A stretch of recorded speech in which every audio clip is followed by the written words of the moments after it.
എല്ലാവർക്കും നമസ്കാരം. ഇൻ്റർവ്യൂ ടിപ്സിൻ്റെ മറ്റൊരു ക്ലാസ്സിലേക്ക് എല്ലാവർക്കും സ്വാഗതം.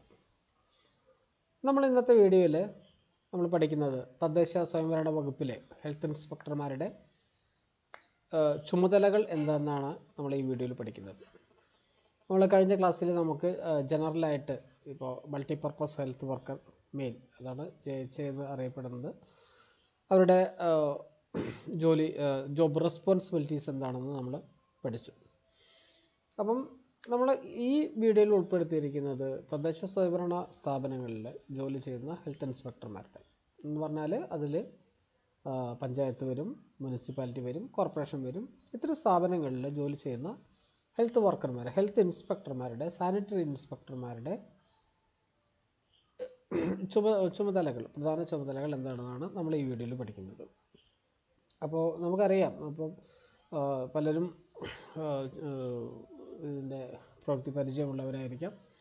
എന്തൊക്കെ ജോലികളാണ് ചെയ്യേണ്ടതെന്നുള്ളതിൻ്റെ കാര്യങ്ങളൊക്കെ നമ്മൾ തിയറിറ്റിക്കലായിട്ട് നമ്മൾ എക്സാമിന് പഠിച്ചിട്ടുള്ളതാണ്. അപ്പോൾ ഇൻ്റർവ്യൂവിൽ നമ്മൾ ഈ ഒരു ഭാഗം ഫോക്കസ് ചെയ്യുന്നത് എന്താണെങ്കിൽ, ഇൻ്റർവ്യൂവിൽ ഇത്തരം കാര്യങ്ങളാണ് ഇൻ്റർവ്യൂവിൽ കൂടുതലും ചോദിക്കുന്നത്.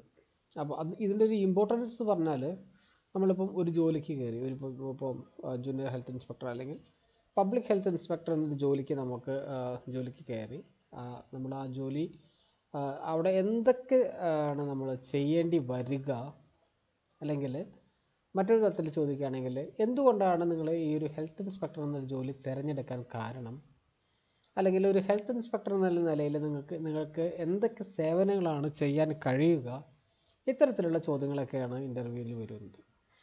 അപ്പം നമുക്കറിയാം, ഈ ഒരു കാലഘട്ടത്തിൽ മാലിന്യ സംസ്കരണമാണ് ഏറ്റവും പ്രായോഗികമായിട്ട് ബുദ്ധിമുട്ട് അനുഭവപ്പെടുന്ന ഒരു മേഖല.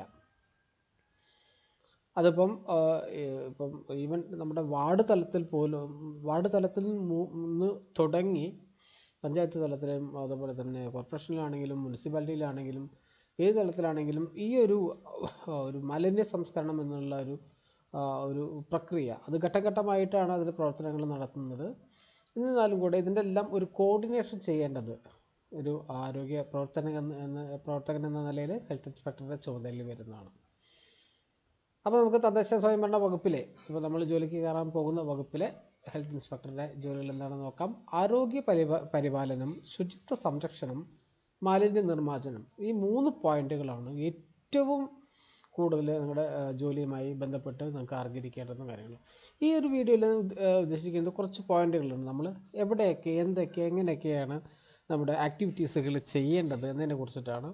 ഇതൊരു ഗവൺമെൻറ് ഓർഡറിൻ്റെ അതിൻ്റെ ആ പോയിന്റുകൾ മാത്രം കോപ്പി ചെയ്തിരിക്കുന്ന നോട്ട്സാണ്. 2023 ഈ ഉത്തരവ് പുറത്തിറങ്ങിയത്. തദ്ദേശ സ്വയംഭരണ വകുപ്പിൻ്റെ തന്നെ ഉത്തരവാണ്. അതിൽ പറഞ്ഞിരിക്കുന്ന പോയിന്റുകളാണ് നമ്മൾ ഈ ഒരു വീഡിയോയിൽ ഷെയർ ചെയ്യുന്നത്.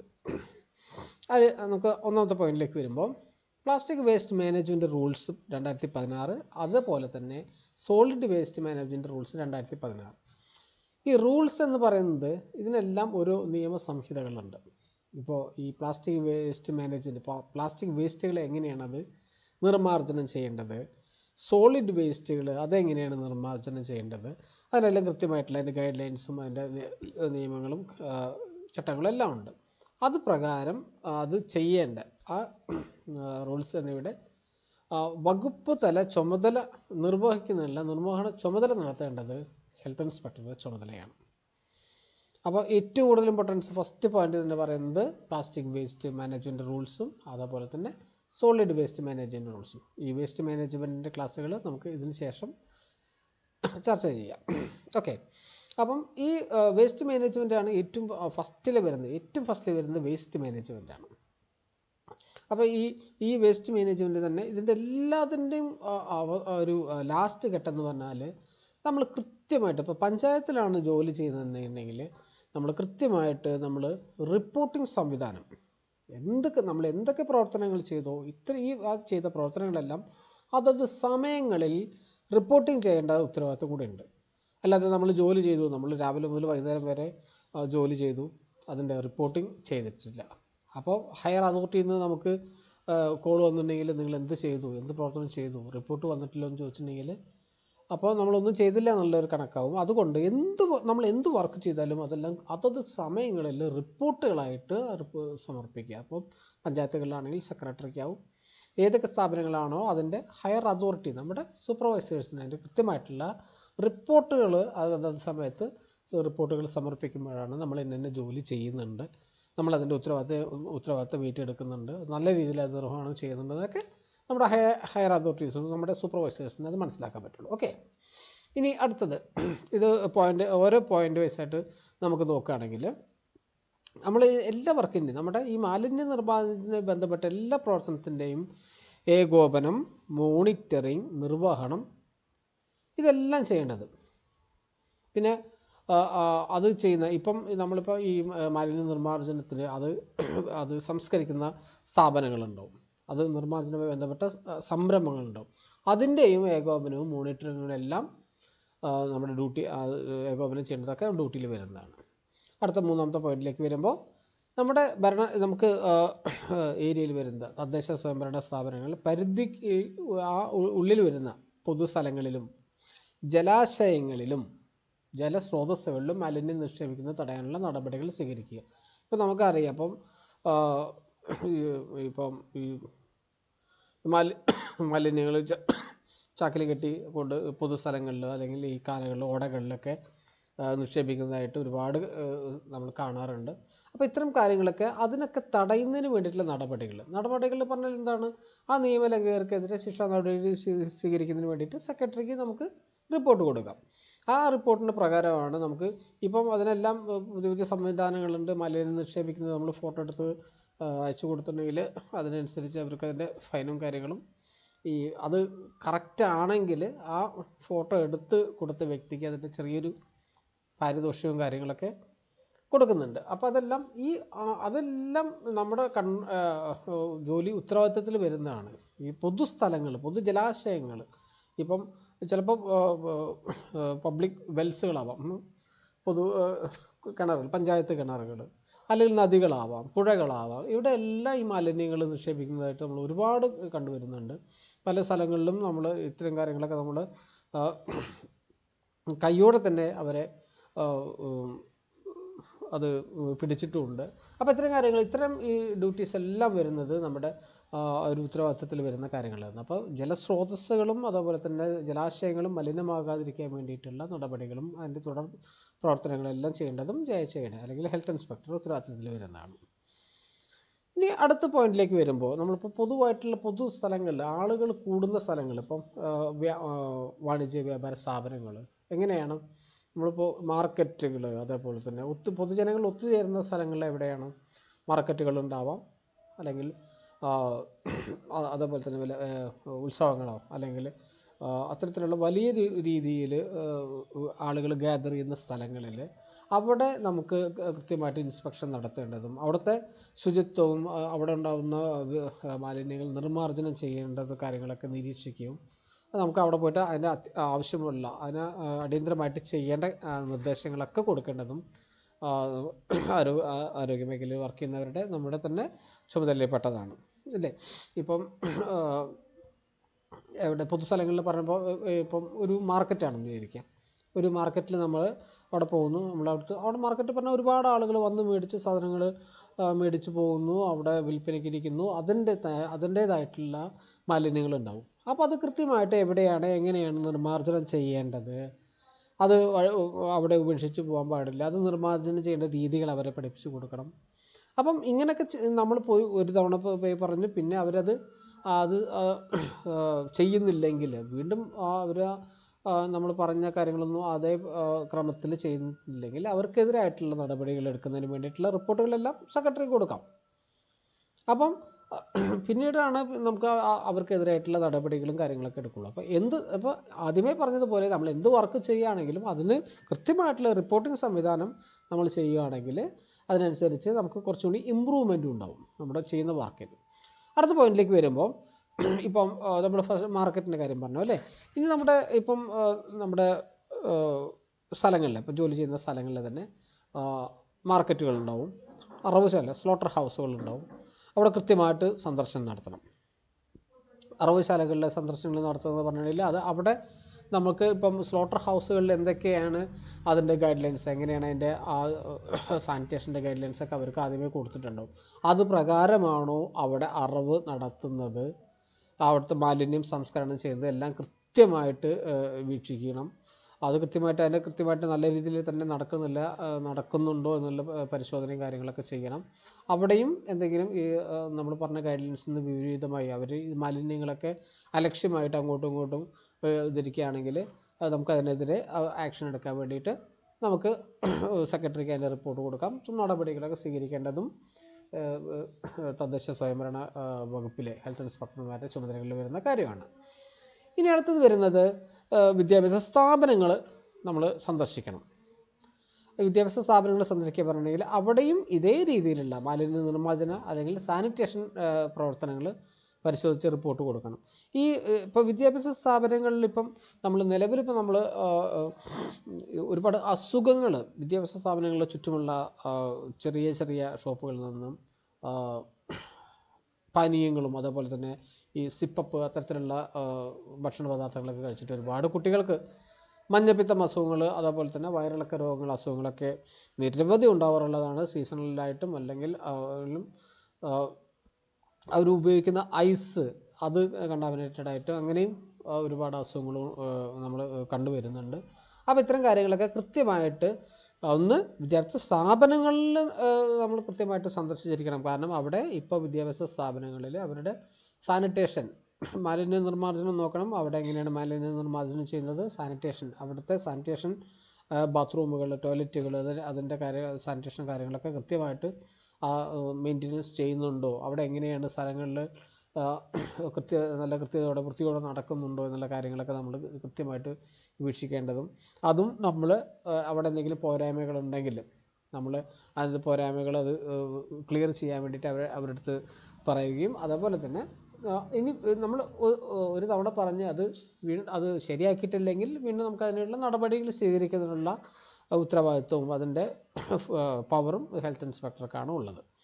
ഇനി അടുത്തത് നമുക്ക് വരുന്നത് എന്തെങ്കിലും ഉത്സവങ്ങളോ അല്ലെങ്കിൽ ആഘോഷങ്ങളോ എന്തെങ്കിലും നമുക്കറിയാം പല സ്ഥലങ്ങളിലും പ്രാദേശികമായിട്ടും സീസണിലൊക്കെ ആകുമ്പോൾ ഉത്സവ സീസണൊക്കെ ആകുമ്പോൾ ഒരുപാട് ആളുകൾ കൂടുന്നതാവും. അവിടെ പ്ലാസ്റ്റിക് മാലിന്യങ്ങളുണ്ടാവും, അല്ലെങ്കിൽ മറ്റു തരത്തിലുള്ള മാലിന്യങ്ങളും കാര്യങ്ങളൊക്കെ ഉണ്ടാവും. ഈ ഉത്സവം അതേപോലെ തന്നെ ആഘോഷ പരിപാടികളും ഇത്തരം കാര്യങ്ങൾ നടക്കുമ്പോൾ അവിടെ മാലിന്യ നിർമ്മാർജ്ജനം അല്ലെങ്കിൽ ശുചിത്വ സംരക്ഷണം എന്നിവ ഉറപ്പുവരുത്തുന്നത് അത് പഞ്ചായത്ത് നടപ്പിലാക്കുന്ന പരിപാടികളാവും. അതിൻ്റെ ഏകോപനവും മോണിറ്ററിങ്ങും നിർവഹണമൊക്കെ ഹെൽത്ത് ഇൻസ്പെക്ടറാണ് ചെയ്യുന്നത്. ഇപ്പോൾ ഉത്സവ സീസൺ ആണെങ്കിൽ നമ്മളവിടെ ചെയ്യുന്നത് കാര്യങ്ങൾ അവിടുത്തെ കച്ചവട വ്യാപാര സ്ഥാപനങ്ങൾ സന്ദർശിച്ച് അവിടെ ഉപയോഗിക്കുന്ന ഐസ് അതേപോലെ തന്നെ ഉപയോഗിക്കുന്ന വൃത്തിയുള്ളതായിട്ടുള്ള കാര്യങ്ങളൊക്കെ നമ്മൾ ചെക്ക് ചെയ്യും. ഒരുപാട് വയറിളക്ക രോഗങ്ങളും ഇതൊക്കെ ഉണ്ടാകുന്ന പിടിപെടുന്ന ഒരു സ്ഥലമാണ് ഇതുപോലത്തെ ഉത്സവ സീസണുകൾ. അവിടെ നിന്നൊക്കെ ഭക്ഷണം കഴിക്കുന്നതും വെള്ളം കുടിക്കുന്നതും അപ്പോൾ അത്തരം കാര്യങ്ങളൊക്കെ നമ്മൾ വളരെയധികം ശ്രദ്ധയോട് കൂടിയിട്ട് ചെക്ക് ചെയ്യേണ്ടതും അതിൻ്റെയൊക്കെ ഒരു കോർഡിനേഷൻ നടത്തുന്നതൊക്കെ നമ്മുടെ ഡ്യൂട്ടിയിൽ വരുന്ന കാര്യങ്ങളാണ്. അപ്പോൾ എല്ലാ കാര്യത്തിലും എല്ലാ പോയിന്റിലും നമ്മൾ അവസാനം വരുന്നത് എന്തെങ്കിലും നിയമലംഘനങ്ങൾ ഈ മാലിന്യ നിർമ്മാർജ്ജനവുമായി എന്തെങ്കിലും നിയമലംഘനങ്ങൾ നടക്കുകയാണെങ്കിൽ അതിൽ ശിക്ഷാ നടപടികൾ സ്വീകരിക്കുന്നതിനായിട്ട് സെക്രട്ടറിക്ക് നമുക്ക് റിപ്പോർട്ട് കൊടുക്കാവുന്നതാണ്. അടുത്ത് വരുന്നത് നമ്മൾ ജോലി ചെയ്യുന്ന സ്ഥാപനങ്ങളിലെ തദ്ദേശ സ്വയംഭരണ സ്ഥാപനങ്ങളിൽ ശുചിത്വവും മാലിന്യ സംസ്കരണവുമാണ്. ഇതിൻ്റെ എല്ലാം അസിസ്റ്റൻ്റ് നോഡൽ ഓഫീസറാണ് ഓരോ ഹെൽത്ത് ഇൻസ്പെക്ടർമാരും. നമ്മൾ ചെയ്യുന്ന ജോലിയുടെ സ്ഥാപനങ്ങളിൽ ഇപ്പോൾ തദ്ദേശ സ്വയംഭരണ സ്ഥാപനങ്ങൾ എന്ന് പറഞ്ഞാൽ ഇപ്പോൾ ഒരു പഞ്ചായത്തിലാണെങ്കിൽ അവിടെ വിവിധ തരത്തിലുള്ള സ്ഥാപനങ്ങളുണ്ടാവും. ഈ സ്ഥാപനങ്ങളുടെ എല്ലാം മാലിന്യ സംസ്കരണത്തിൻ്റെ പദ്ധതികളുടെ നോഡൽ ഓഫീസറാണ് ഹെൽത്ത് ഇൻസ്പെക്ടർ എന്ന് പറഞ്ഞാൽ. ഇതൊന്ന് കൃത്യമായിട്ട് ഓർത്ത് വെച്ച് പോകണം. ഇനി അടുത്തത് വരുന്നത് നമുക്ക് ഭക്ഷണം നിർമ്മിക്കുന്നതും വിൽപ്പന നടത്തുന്നതുമായിട്ടുള്ള സ്ഥാപനങ്ങളിൽ ഇപ്പോൾ ഹോട്ടലുകളിലാണെങ്കിലും യഥാസമയം കൃത്യമായിട്ടുള്ള ഇടവേളകളിൽ അവിടെ പരിശോധന നടത്തി ഗുണമേന്മ ഉറപ്പ് വരുത്തേണ്ടതും എല്ലാം ഹെൽത്ത് ഇൻസ്പെക്ടറുടെ ഡ്യൂട്ടിയിൽ വരുന്നതാണ്. ABC പ്രോഗ്രാമായി ബന്ധപ്പെട്ട പ്രവർത്തനങ്ങളിലെ തദ്ദേശ സ്വയംഭരണ വകുപ്പ് കൈകാര്യം. ABC പ്രോഗ്രാം എന്ന് പറഞ്ഞാൽ എന്താണ്? ABC പ്രോഗ്രാം എന്ന് പറഞ്ഞാൽ ആനിമൽ ബർത്ത് കൺട്രോൾ പ്രോഗ്രാമാണ്. അത് ഒന്ന് ഓർത്ത് വെക്കണം. ആനിമൽ ബർത്ത് കൺട്രോൾ പ്രോഗ്രാമാണ്. അത് ഉദ്ദേശിക്കുന്നതാണെങ്കിൽ തെരുവ് നായ്ക്കൾ ഇപ്പം കുറച്ച് ഇടയായിട്ട് തെരുവ് നായകളുടെ ആക്രമണത്തിൽ റാബീസ് ബാധിച്ചിട്ട് ഒരുപാട് മരണങ്ങൾ റിപ്പോർട്ട് ചെയ്യുന്നുണ്ട്. അപ്പം എന്താണ് ഈ ABC പ്രോഗ്രാം എന്ന് പറഞ്ഞാൽ ഈ തെരുവ് നായ്ക്കളെ അത് നിയമവിധേയമായിട്ട് അവരെ ഇല്ലായ്മ ചെയ്യുകയാണ് ABC പ്രോഗ്രാം.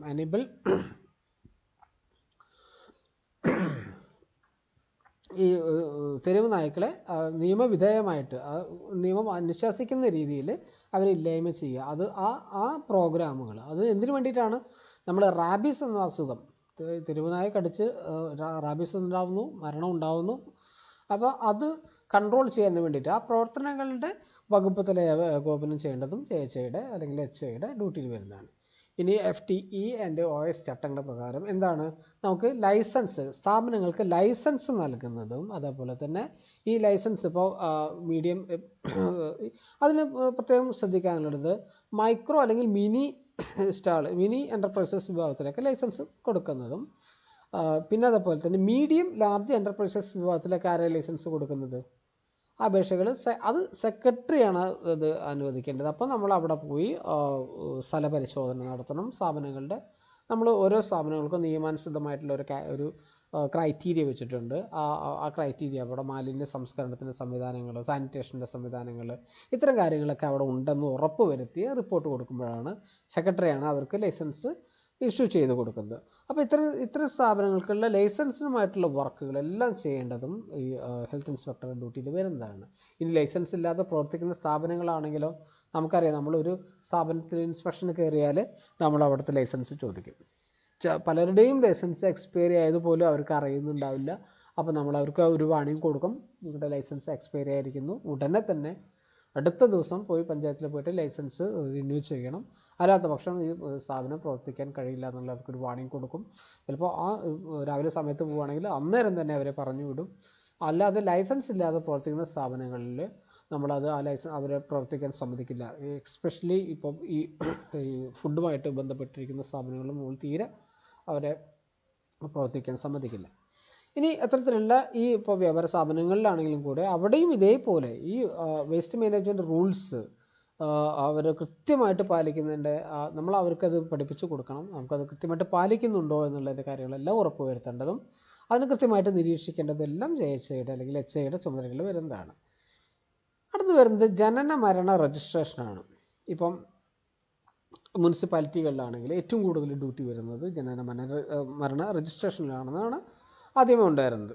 വേറെ ഡ്യൂട്ടീസ് ഉണ്ടാവില്ല. പക്ഷേ ഇപ്പം അത് റിവൈസ് ചെയ്തിരിക്കുന്നു. ഇപ്പോൾ പബ്ലിക് ഹെൽത്ത് കൂടെ നല്ല രീതിയിൽ ഡ്യൂട്ടി വരുന്നുണ്ട്. അപ്പോൾ ജനന മരണ രജിസ്ട്രേഷൻ സംബന്ധിച്ചിട്ടുള്ള വിഷയങ്ങളിൽ നമ്മളതിൻ്റെ കൃത്യമായിട്ടുള്ള വിവരങ്ങളെല്ലാം സെക്രട്ടറി സഹായിക്കുന്നതിൻ്റെ ഭാഗമായിട്ടുള്ള അന്വേഷണം നടത്തി റിപ്പോർട്ട് കൊടുക്കേണ്ട. കാരണം ഇതിൻ്റെ ഈ സർട്ടിഫിക്കറ്റുകളെല്ലാം ഇഷ്യൂ ചെയ്യുന്നത് അതായത് പഞ്ചായത്ത് സെക്രട്ടറിമാരാണ്. അപ്പം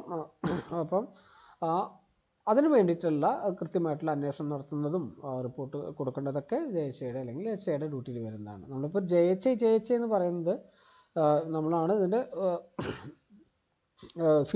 ഫീൽഡിൽ നമ്മൾ പോവേണ്ടി വരുന്നത്. അതുകൊണ്ടാണ് ഞാൻ JHA എന്ന് പറയുന്നത് കേട്ടോ. ഇനി വലിയ അസുഖങ്ങൾ വരുമ്പോൾ ഇപ്പോൾ ഏറ്റവും വലിയൊരു പാൻഡമിക് കഴിഞ്ഞു, കോവിഡ്, പിന്നെ നിപ്പ കുറച്ച് ഒരു ഇടവേളയായിട്ട് വീണ്ടും വന്നുകൊണ്ടിരിക്കുകയാണ്. അപ്പോൾ ഇതിൻ്റെ എല്ലാം ഇപ്പം ഈ ഇത്തരത്തിലുള്ള അടിയന്തര സാഹചര്യങ്ങളിൽ ആ രോഗപ്രതിരോധ പ്രവർത്തനങ്ങളുമായി ബന്ധപ്പെട്ട ചുമതലകൾ അത് എന്ത് തന്നെയാണോ ഗൈഡ് ലൈൻസിൽ എന്താണോ പറഞ്ഞിരിക്കുന്നത് അത്തരം കാര്യങ്ങളെല്ലാം ചെയ്യേണ്ടത് JHAയുടെ ഉത്തരവാദിത്തത്തിൽ അല്ലെങ്കിൽ HAയുടെ ഉത്തരവാദിത്തത്തിൽ പെട്ട കാര്യമാണ്. ഇപ്പോൾ കോവിഡിൻ്റെ സാഹചര്യത്തിലാണെങ്കിൽ നമുക്ക് അറിയാം, വളരെയധികം സീരിയസ് ആയിട്ട് നമുക്ക് പെട്ടെന്ന് സഡനായിട്ട് നമ്മുടെ കൂടെ വർക്ക് ചെയ്തിരുന്നവർ പോലും അസുഖം വന്ന് വീണ് പോകുന്ന സാഹചര്യം ഉണ്ടെങ്കിൽ കൂടെ തന്നെ നമുക്ക് മാറി നിൽക്കാൻ പറ്റാത്ത സാഹചര്യങ്ങളായിരുന്നു. നിരവധി പോസിറ്റീവ് രോഗികളുടെ ഇടയിലൂടെ നമ്മൾ PP കിറ്റും എല്ലാം ധരിച്ച് അവർക്കുള്ള സേവനങ്ങളും കാര്യങ്ങളൊക്കെ ചെയ്തിട്ടുണ്ട്. അത്തരത്തിലുള്ള കാര്യങ്ങളെല്ലാം നമുക്ക് മാറി നിൽക്കാൻ പാടില്ല. അത്തരത്തിലുള്ള അടിയന്തര ആവശ്യങ്ങളിൽ എന്ത് തന്നെ ആണെങ്കിലും കൂടെ രോഗപ്രതിരോധ പ്രവർത്തനങ്ങളുമായി ബന്ധപ്പെട്ട ചുമതലകൾ വഹിക്കാൻ നമ്മൾ തയ്യാറായിരിക്കണം.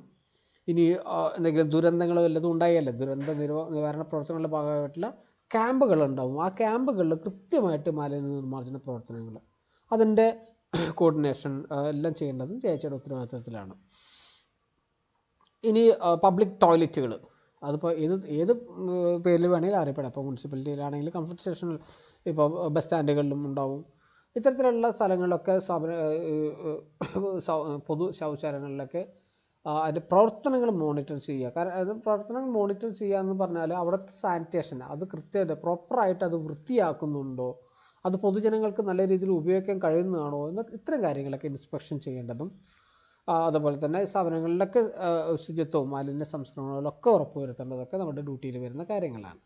ഇനി അടുത്തത് വരുന്നത് നമ്മുടെ തന്നെ ഇപ്പം പഞ്ചായത്തിൻ്റെ അല്ലെങ്കിൽ ഈ തദ്ദേശ സ്വയംഭരണ വകുപ്പിൻ്റെ ഉടമസ്ഥതയിലുള്ള കെട്ടിടങ്ങളിലെയും സ്ഥലങ്ങളിലെയും അതുപോലത്തെ ആ പൊതു സ്ഥലങ്ങളിലെയും ശുചിത്വ പ്രവർത്തനങ്ങളുടെയും അതുപോലെ തന്നെ മാലിന്യം നീക്കം ചെയ്യലും ഇത്തരം പ്രവർത്തനങ്ങളൊക്കെ അതിൻ്റെ നിർവഹണവും കാര്യങ്ങളൊക്കെ കോർഡിനേറ്റ് ചെയ്യേണ്ടതും അത് നടപ്പിലാക്കേണ്ട കാര്യങ്ങളൊക്കെ നമ്മുടെ ഡ്യൂട്ടിയിലുള്ളതാണ്. 17ാമത്തെ പോയിൻ്റായിട്ട് വരുന്നത് മഴക്കാലപൂർവ്വ ശുചീകരണ പ്രവർത്തനങ്ങൾ. തദ്ദേശ സ്വയംഭരണ സ്ഥാപനങ്ങളിലെ ഏകോപനവും മേൽനോട്ടവും ഏറ്റവും പ്രധാനപ്പെട്ട കാര്യമാണ് മഴക്കാലപൂർവ്വ ശുചീകരണ പ്രവർത്തനം. എന്തൊക്കെയാണ് മഴക്കാലപൂർവ്വ ശുചീകരണ പ്രവർത്തനങ്ങളിൽ വരുന്നത്? അതിനെ പ്രീ മൺസൂൺ ആക്ടിവിറ്റീസ് എന്ന് പറയും. നമ്മൾ മഴക്കാലത്തിന് മുന്നേ, മഴക്കാലം വന്നാൽ നമുക്കറിയാം കൊതുകുജന്യ രോഗങ്ങൾ നിരവധി വരുന്ന സമയമാണ് മഴക്കാലം എന്ന് പറയുമ്പോൾ. അപ്പോൾ ഈ മഴക്കാലത്തിന് മുന്നേ നമ്മൾ വിവിധ ഡിപ്പാർട്ട്മെൻറ്റുകളായിട്ട് കോർഡിനേറ്റ് ചെയ്ത് മഴ പെയ്താൽ വെള്ളം കെട്ടി നിൽക്കാത്ത രീതിയിൽ, വെള്ളം ഒഴുകി പോകുന്നതിന് വേണ്ടിയിട്ട് കൊതുക് പെരുകാത്ത രീതിയിൽ ജലസ്രോതസ്സുകൾ സംരക്ഷിക്കേണ്ടതും അത്തരത്തിലുള്ള കാര്യങ്ങളൊക്കെയാണ് നമ്മൾ മഴക്കാലപൂർവ്വ ശുചീകരണ പ്രവർത്തനങ്ങളുടെ ഭാഗമായിട്ട് ചെയ്യുന്നത്. അത് ഏത് മേഖലയിലാണെങ്കിലും കൂടെ നമ്മൾ അതിനെല്ലാം മേൽനോട്ടം വഹിക്കേണ്ടതും അത് കൃത്യമായിട്ട് ചെയ്യുന്നുണ്ടെന്നുള്ളതും കാര്യങ്ങളെല്ലാം അന്വേഷിക്കേണ്ട കാര്യങ്ങളെല്ലാം നമ്മുടെ ഡ്യൂട്ടിയിൽ വരുന്നതാണ്. ഇനി ശ്മശാനങ്ങളുടെ കാര്യങ്ങളാണെങ്കിലും ശ്മശാനങ്ങളുടെ കാര്യത്തിൽ ശ്മശാനങ്ങളുടെ പ്രവർത്തനങ്ങൾ, അതുപോലെ തന്നെ അനാഥ ശവങ്ങൾ മറവ് ചെയ്യൽ, ഇത്തരം കാര്യങ്ങളും ഇനി മൃഗാവശിഷ്ടങ്ങളും നീക്കം ചെയ്യേണ്ട ഇത്തരം പ്രവർത്തനങ്ങളിലൊക്കെ നമുക്ക് അതിൻ്റെ ചുമതലകൾ നിർവഹിക്കാം. ഇപ്പം നമുക്ക് നമ്മുടെ ഇപ്പോൾ പഞ്ചായത്തിൽ നിന്നാണെങ്കിലോ അല്ലെങ്കിൽ മുനിസിപ്പാലിറ്റിയിൽ നിന്നാണെങ്കിലോ എവിടെ നിന്നാണോ നമുക്ക് നിർദ്ദേശം വരുന്നത് അത്തരത്തിലുള്ള കാര്യങ്ങൾ ചെയ്യേണ്ടതും നമ്മുടെ ഡ്യൂട്ടിയിൽ വരുന്ന കാര്യങ്ങളാണ്. അവസാനത്തെ പോയിന്റിലേക്ക് വരുമ്പോൾ മേൽ പറഞ്ഞവ കൂടാതെ ശുചിത്വം, മാലിന്യ സംസ്കരണം എന്നിവയുമായി ബന്ധപ്പെട്ട് തദ്ദേശ സ്വയംഭരണ സ്ഥാപന സെക്രട്ടറി നിർദ്ദേശിക്കുന്ന പ്രകാരമുള്ള മറ്റ് ചുമതലകൾ നിർവഹിക്കൽ. നമ്മൾ ഫസ്റ്റിലെ ജോബ് റെസ്പോൺസിബിലിറ്റീസിൽ പഠിച്ചു 24 hours ഓൺ കോൾ ഡ്യൂട്ടിയാണ്. നമുക്ക് ഏത് സമയത്താണോ നമുക്ക് നമ്മുടെ ഫീൽഡിൽ നിന്ന് വിളി വരുന്നത് ആ സമയത്ത് നമ്മളവിടെ ആ വിളി അറ്റൻഡ് ചെയ്യണം. നമ്മളവർക്ക് സേവനം കൊടുക്കാൻ നമുക്ക് ബാധ്യസ്ഥരാണ്. അപ്പം അത്തരത്തിൽ തന്നെ എന്ന് വിചാരിച്ച് ആളുകൾ ഒരു ഔചിത്യമില്ലാതെ നിങ്ങളെ വിളിച്ച് ബുദ്ധിമുട്ടിക്കുമെന്ന് ഇതുവരെ അങ്ങനെയൊന്നും ചെയ്തിട്ടൊന്നുമില്ല. എല്ലാവരും ഒരു ഔചിത്യ ബോധമുള്ളവരാണ്. രാത്രിയിൽ നിസ്സാരമായിട്ടുള്ള കാര്യങ്ങൾക്കൊന്നും അങ്ങനെ ആരെയും വിളിച്ചു ശല്യം ചെയ്യുന്നില്ല. എന്നിരുന്നാൽ കൂടെ എന്തെങ്കിലും കാര്യത്തിൽ ഇപ്പോൾ രാത്രിയിൽ എന്തെങ്കിലും അപകടങ്ങളോ എന്തെങ്കിലും ദുരന്തങ്ങളോ വരുന്നത് അത് രാത്രിയാണോ പകലാണോ നമുക്ക് പറയാൻ പറ്റില്ല. അപ്പോൾ രാത്രി സമയങ്ങളിലാണെങ്കിലും എന്തെങ്കിലും ദുരന്തങ്ങൾ വന്നാൽ നിങ്ങൾക്ക് കോൾ വരും. അപ്പോൾ ആ സമയത്ത് അവിടെ നിന്ന് അറ്റൻഡ് ചെയ്യാനുള്ള മനോഭാവം അത് വളർത്തിയെടുക്കണം. ഇത്തരം കാര്യങ്ങളാണ് തദ്ദേശ സ്വയംഭരണ വകുപ്പിലെ ഹെൽത്ത് ഇൻസ്പെക്ടർമാരുടെ ചുമതലകളായിട്ട് പുതിയ ഗവൺമെൻറ് ഓർഡറിൽ വന്നിരിക്കുന്ന പോയിന്റുകൾ. അപ്പം നമ്മളിതിൽ ഇൻ്റർവ്യൂവിൽ ചോദിക്കുന്ന കാര്യങ്ങളിൽ ഏറ്റവും പ്രധാനപ്പെട്ട കാര്യം ഇതൊക്കെ തന്നെയാണ്. എന്താണ്? ഇപ്പം മാലിന്യ സംസ്കരണം, അതുപോലെ തന്നെ ആരോഗ്യ പരിപാലനം, ശുചിത്വ സംരക്ഷണം, ഇത്തരം കാര്യങ്ങൾക്ക് തന്നെയാണ് ഏറ്റവും കൂടുതൽ ഇൻ്റർവ്യൂവിൽ ചോദിച്ചു വരുന്നത്. പിന്നെ അസുഖങ്ങളെക്കുറിച്ചും ചോദിക്കുന്നുണ്ട്. അപ്പം ഈ പറഞ്ഞിരിക്കുന്ന പോയിന്റുകൾ അതിൻ്റെ നോട്ട് ഞാൻ ഷെയർ ചെയ്യുന്നുണ്ട്. ഈ പോയിന്റുകൾ അത് കൃത്യമായിട്ട് മനസ്സിലാക്കി വെക്കുക. ഏത് തരത്തിൽ ചോദ്യം ചോദിച്ചാലും അതിന് ആൻസർ ചെയ്യാവുന്ന ഒരു മനോഭാവം വളർത്തിയെടുക്കുക. ഒരു കാര്യവും നമ്മൾ പരീക്ഷയിലും തിയററ്റിക്കലായിട്ട് പഠിച്ചതാണ്. അതിനുശേഷം ആണ് ഇനി ഇൻ്റർവ്യൂവിന് വേണ്ടിയിട്ടുള്ള തയ്യാറാവുന്നത്. ഇത് ഇൻ്റർവ്യൂവിന് വേണ്ടിയിട്ട് തയ്യാറാകുമ്പോൾ നമ്മൾ കുറച്ചും കൂടി പ്രാക്ടിക്കലായിട്ട് ചിന്തിക്കണം. ഉത്തരം അവതരിപ്പിക്കുകയാണ്. നമുക്ക് എക്സാമിനെ പോലെ ആൻസർ ഓപ്ഷനെടുത്ത് ടിക്ക് ചെയ്യുക അല്ലെങ്കിൽ മാർക്ക് ചെയ്യുക അല്ല, ഇത് ആൻസർ അവതരിപ്പിക്കുകയാണ്. പലരും സംശയം ചോദിച്ചിട്ടുണ്ടായിരുന്നു, ഇൻ്റർവ്യൂവിന് ക്വസ്റ്റ്യൻ ചോദിക്കുന്നത് ഇംഗ്ലീഷിലാണോ മലയാളത്തിലാണോ ക്വസ്റ്റ്യൻ ചോദിച്ചിട്ടുണ്ടായിരുന്നു. തീർച്ചയായിട്ടും മലയാളത്തിൽ തന്നെയാവും. കാരണം നമ്മൾ വേറെ എവിടെയല്ല ജോലി ചെയ്യാൻ പോകുന്നത്, നമ്മുടെ സ്വന്തം നാട്ടിൽ അല്ലെങ്കിൽ നമ്മുടെ സ്വന്തം സ്ഥലത്ത് നമ്മുടെ ഇടയിലാണ് നമ്മൾ ജീവിക്കുന്ന നമ്മുടെ സമൂഹത്തിൽ തന്നെയാണ് നമ്മൾ ജോലിയെടുക്കാൻ പോകുന്നത്. അപ്പോൾ നിങ്ങൾക്ക് അറിയുന്ന കാര്യങ്ങൾ കൃത്യമായിട്ട് നല്ല രീതിയിൽ മലയാളത്തിൽ തന്നെ അവതരിപ്പിച്ചാൽ മതി. അത് ഇംഗ്ലീഷിൽ പറയണമെന്നൊന്നും ഒരാൾ നിർബന്ധം പിടിക്കില്ല. കാരണം അവർ ചോദിക്കുന്നവരും മലയാളത്തിൽ തന്നെ ചോദിക്കുക. ഇൻ കേസ് എന്തെങ്കിലും ഡെഫിനിഷൻസിനോ അങ്ങനെ എന്തെങ്കിലും കാര്യങ്ങളൊക്കെ ചോദിക്കുകയാണെങ്കിൽ മാത്രമാണ് അതിൽ ഇംഗ്ലീഷിൻ്റെ ആയിട്ട് നമുക്ക് പറയേണ്ട ആവശ്യമുള്ളൂ. മറ്റു കാര്യങ്ങളൊക്കെ മലയാളത്തിൽ തന്നെയാണ് ചോദിക്കുകയും അതുപോലെ തന്നെ അവർ ഉത്തരം അവരെ പറഞ്ഞ് മനസ്സിലാക്കാൻ നമുക്കും മലയാളത്തിൽ തന്നെയാണ് ഏറ്റവും സുഖകരമായിട്ടുള്ള ഭാഷ. ഓക്കെ, അപ്പോൾ ഈ ഒരു പോയിന്റുകൾ എല്ലാവരും നന്നായിട്ട് മനസ്സിലാക്കുമെന്ന് വിചാരിക്കുന്നു. സംശയങ്ങളുണ്ടെങ്കിൽ ചോദിക്കാം. അപ്പോൾ അടുത്തൊരു വീഡിയോ നെക്സ്റ്റ് വീഡിയോ ആയിട്ട് നമുക്ക് ഇനി ഓരോ സിറ്റുവേഷനിലായിട്ട് വരുന്ന കാര്യങ്ങൾ നമുക്ക് നോക്കാം. അപ്പോൾ ഈ ഒരു വീഡിയോ ഇവിടെ അവസാനിക്കുന്നു. എല്ലാവർക്കും നന്നായിട്ട് മനസ്സിലായിട്ടുണ്ടാവും വിചാരിക്കുന്നു. സൗണ്ട് കുറച്ച് സ്ലോവിലാണ് പറഞ്ഞിരിക്കുന്നത്. കാരണം എൻ്റെ ചെറിയ ആൾ ഇപ്പോൾ ഒന്ന് ഉറങ്ങിയതേ ഉള്ളൂ, ഭയങ്കര വാശിയിലായിരുന്നു. അപ്പോൾ എല്ലാവർക്കും നന്ദി, നമസ്കാരം.